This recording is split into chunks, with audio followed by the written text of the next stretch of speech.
کہ کون بڑا ہے جس سے میں بیعت کروں، کون ان سے زیادہ اچھا ہے جن سے بیعت کروں، یہ کوئی کسوٹی یہاں نہیں ہے۔ کون سب سے بڑا ہے، کون ان سے چھوٹا ہے، یہ صرف اللہ کو پتہ ہے۔ ہم کسی کے لیے نہیں ڈیسائیڈ کر سکتے کہ یہ بڑے ہیں اس لیے میں ان سے بیعت ہوتا ہوں۔ ہمارے لیے بڑا وہ ہے جس کو ہم ٹائم دے سکتے ہیں سیکھنے کے لیے، اور جو ہمیں ٹائم دے سکتا ہے سکھانے کے لیے، کیونکہ یہاں مقصد سیکھنا سکھانا ہے۔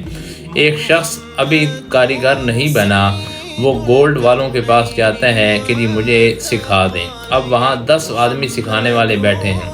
جو آدمی اس کو سب سے زیادہ ٹائم دے سکتا ہے سکھانے کے لیے، وہی اس کے لیے بڑا استاد ہے، وہی اس کا بڑا ٹیچر ہے، وہی اس کا بڑا رہبر ہے۔